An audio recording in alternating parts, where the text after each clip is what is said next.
আসসালামু আলাইকুম। কি অবস্থা গরমে?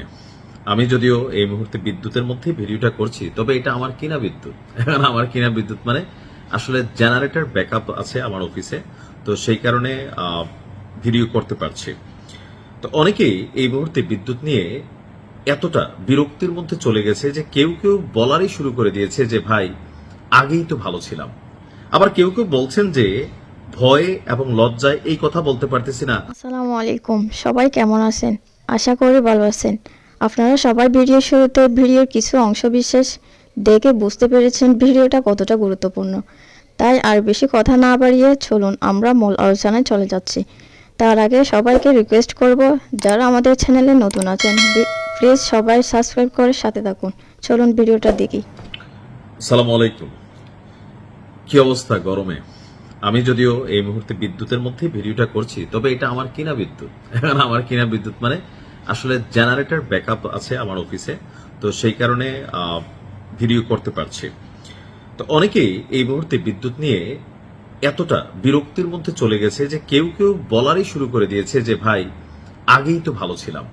আবার কেউ কেউ বলছেন যে ভয়ে এবং লজ্জায় এই কথা বলতে পারতেছি না, আবার নেই আওয়ামী লীগ ট্যাগ লাগাইতে। আগেই তো ভালো ছিলাম বললে যে না, তুমি বাবা আওয়ামী লীগের সাপোর্টার, তুমি আগেই তো ভালো ছিলে। এখন এই কথাগুলো আসলে কেন আসছে? সারা বাংলাদেশে একটা দীর্ঘ সময় পর এত কঠিন লোডশেডিং এর মুখে পড়ছে। এখন এর পিছনে কি বর্তমান যে ক্ষমতাসীন সরকার বসছে তারাই কি আসলে এখানে কোনো ধান্দা টান্দা করতেছে, নাকি আসলে বৈশ্বিক প্রেক্ষাপট, ইরানের যুদ্ধ, সবকিছু মিলিয়ে একটা পরিস্থিতি তৈরি হয়েছে? বেসিক্যালি মূল কারণটা হচ্ছে বৈশ্বিক যুদ্ধ, বা এই মুহূর্তে ইরানের সাথে আমেরিকা এবং ইসরায়েলের যে চলমান যুদ্ধ, এটা একটা বড় ইফেক্ট ফেলে দিয়েছে সব সেক্টরে। তো এর মধ্যেও ভারতের সাথে বাংলাদেশ আওয়ামী লীগ সরকারের সময়কার যে বিদ্যুতের একটা বড় চুক্তি ছিল আদানি গ্রুপের সাথে, যেটা নিয়ে ওই মুহূর্তে আমরা অনেক আলোচনা সমালোচনা করেছি, কিন্তু বাস্তবতা হচ্ছে এই মুহূর্তে সেই আদানি গ্রুপের বিদ্যুৎ ব্যাকআপের পরেও বাংলাদেশের লোডশেডিং হচ্ছে। এখন এর মধ্যে আরো খারাপ সংবাদ, যেটা বিদ্যুৎ নিয়ে দুঃসংবাদ দিয়েছে ভারতের আদানি গ্রুপ। কেন, কি দুঃসংবাদ? গ্রুপটির বিদ্যুৎ কোম্পানির দুটি ইউনিটের একটি দীর্ঘদিন বন্ধ ছিল। সেই ইউনিটটি 11 এপ্রিল চালু হয়, তবে 11 এপ্রিল চালু হয়ে 11 দিনের মাথায়, অর্থাৎ গত বুধবার দুপুরে ফের একটি ইউনিট আবার যান্ত্রিক ত্রুটির কারণে বন্ধ হয়ে গেছে। আর এতে করে বাংলাদেশে লোডশেডিং বাড়ার শঙ্কা দেখা দিয়েছে। সম্ভবত আমি গেল কয়েকদিন আগে পার্লামেন্টে দেখলাম যে আমাদের সরকারের একজন মন্ত্রী বলছিলেন বা এমপি বলছিলেন যে ঢাকা শহরেও 110 মেগাওয়াট প্রাথমিকভাবে লোডশেডিং দেওয়ার সিদ্ধান্ত নেওয়া হয়েছে। অর্থাৎ এতদিন আমরা যারা গ্রামে থাকছি তারা মনে করছি ভাই বিদ্যুতের ঝামেলাটা আমাদের উপর দিয়ে যায়, শহরের তারা সম্ভবত পায় না, বিশেষ করে পল্লী বিদ্যুতে খুব বেশি হয়, ওয়াবদা বা কি বলা হয় যে অন্য যারা আছে তারা তো অতটা পায় না। কিন্তু এই বছর আমি কুমিল্লাতেও দেখছি শহরে অনেকক্ষণ কারেন্ট থাকে না, গ্রামে তো থাকেই না, মাঝে মাঝে আসে। তো পাওয়ার গ্রিড পিএলসি বাংলাদেশের তথ্যে দেখা যায় 2 ইউনিট থেকে সর্বোচ্চ 1500 মেগাওয়াট করে বিদ্যুৎ দিচ্ছিল বাংলাদেশকে আদানি। দুপুর 2টা তা এক লাফে 750 মেগাওয়াটে নেমে আসে, অর্থাৎ অর্ধেকে আসে। গরমের কারণে বিদ্যুতের চাহিদা 16,500 মেগাওয়াট উঠলেও উৎপাদন আসলে সেই হারে বাড়ানো যাচ্ছে না, ফলে ঘন্টা প্রতি লোডশেডিং 2000 থেকে 2500 মেগাওয়াট ছাড়িয়ে যাচ্ছে। বিদ্যুৎ উন্নয়ন বোর্ডের সদস্য মোহাম্মদ জহুরুল ইসলাম তিনি গণমাধ্যমকে বলছেন যে আদানি জানিয়েছে তাদের বিদ্যুৎ কেন্দ্রের একটি ইউনিটের বেয়ারিং থেকে সতর্ক সংকেত পাওয়া যাচ্ছিল। বড় ধরনের দুর্ঘটনা থেকে এড়াতে তাৎক্ষণিকভাবে ওই ইউনিটটির উৎপাদন বন্ধ করে দেওয়া হয়েছে, আর এটি মেরামত করতে কিছুদিন সময় লাগবে। ভারতের ঝাড়খণ্ড রাজ্যে নির্মিত ওই বিদ্যুৎ কেন্দ্রটি থেকে বাংলাদেশের 1600 মেগাওয়াট বিদ্যুৎ নাকি আপনার বাংলাদেশের চাপাই নবাবগঞ্জের রহনপুর হয়ে আসে। তো এখন এই যে অবস্থা, আপনার বিদ্যুতের জন্য আসলে সরকারের কি করণীয় আছে? আপাতত কিচ্ছু করার নাই।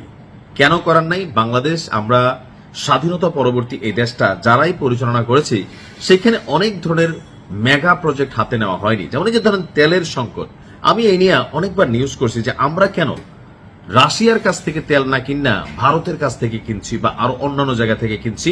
সেটার একটা বিস্তারিত রিপোর্ট আপনাদেরকে জানিয়েছিলাম যে ক্রুড অয়েল যেটা শোধনের মাধ্যমে তেলকে ব্যবহারের উপযোগী করা হয়, যখন খনি থেকে তেল ওঠে এটা ক্রুড অয়েল হিসেবে আসে, অর্থাৎ এতে ময়লা চিপড়াল আরো কিছু থাকে, এরপর এটাকে মানে বিভাজন করে ডিজেল, অকটেন, পেট্রোল বা আরো এলপিজি অনেক কিছু এখান থেকে নাকি তৈরি হয়ে যায়। তো বাংলাদেশে এই তেল শোধনাগার যেটা আছে সেটা মান্দাত্তা আমলের। এত বছর ধরে বাংলাদেশে নিজস্ব কোনো তেল শোধনাগার আপনার তৈরি হয়নি, যার কারণে ভারত তেল কিনা শোধন কইরা পরিশোধন কইরা এটা বাংলাদেশে সাপ্লাই করে, বাংলাদেশের কাছে বিক্রি করে। বাংলাদেশ থেকে ভারত থেকে বাংলাদেশে তেল আনার জন্য বিশাল পাইপলাইনও কিন্তু সেট আপ দেওয়া হয়েছে। এখন এই যে ধরেন দীর্ঘদিন যাবত এটা গত সরকারে আওয়ামী লীগ ছিল, তাদের দোষ তা না।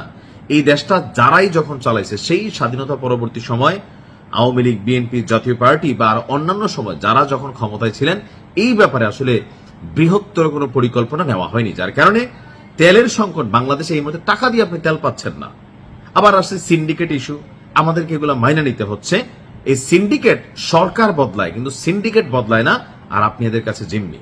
তো বর্তমানে বিদ্যুৎ সংকটের একটা প্রধান কারণ হচ্ছে বিশ্বজুড়ে তেলের যে ইস্যুটা, এটা একটা ফ্যাক্ট হয়ে দাঁড়াইছে।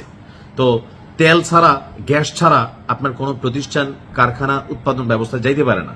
তখন সার্বিকভাবে আপনার সবকিছুর একটা চাপ পড়বে। তবে গরমে অস্থির একটা অবস্থা। আমি দোয়া করি যেন বাংলাদেশ এই যে ক্ষেত্রে অনেক উন্নত করে।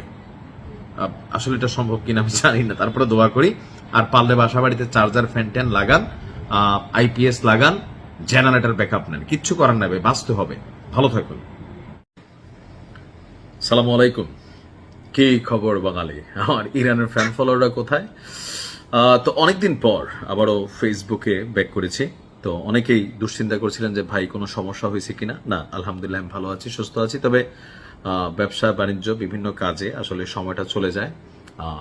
তো ইনশাল্লাহ আমি চেষ্টা করবো আবারও আপনাদের মাঝে ফিরে আসতে। যাই হোক, ভিডিওটা সর্বোচ্চ শেয়ার করবেন। অনেকেরই প্রশ্ন, ভাই যুদ্ধের কোনো আপডেট নাই, যুদ্ধে কি হচ্ছে? যুদ্ধ অনেকগুলোই হয়ে গেছে। তো প্রায় 10-11 দিন পরে আমি যখন হাজির হয়েছি, চেষ্টা করেছি একটা সুসংবাদ নিয়ে আপনাদের সামনে আসার জন্য।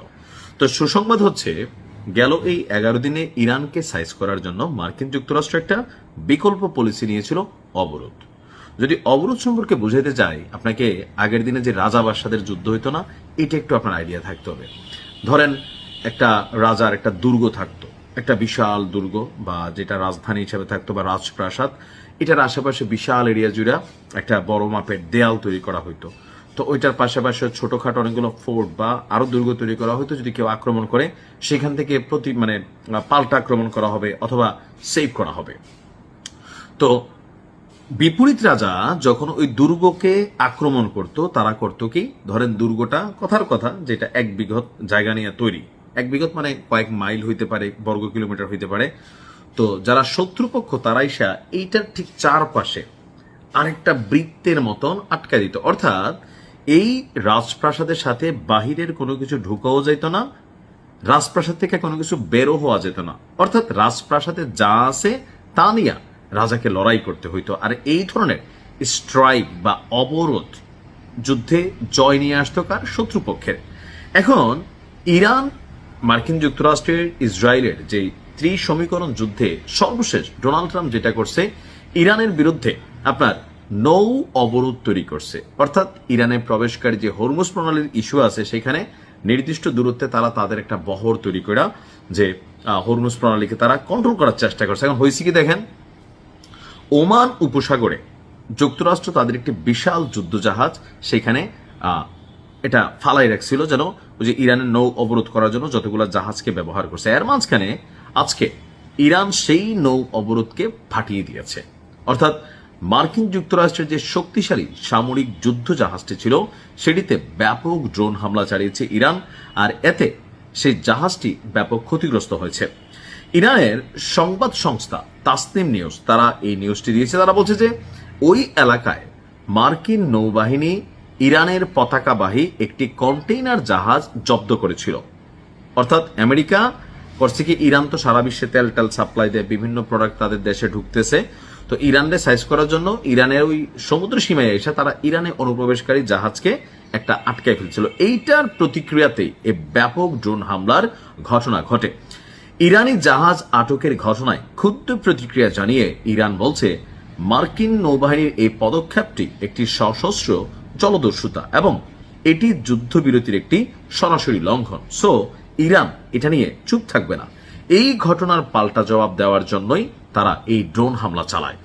এখন এই খবরটা কোথায় কোথায় আসছে, আন্তর্জাতিক গণমাধ্যম বিবিসি থেকে শুরু করে বেশ কয়েকটা জায়গায়। তো অনেকেই প্রশ্ন করছেন এই যুদ্ধের আসলে ভবিষ্যৎ কি বা এটাতে ক্ষয়ক্ষতির পরিমাণ কি।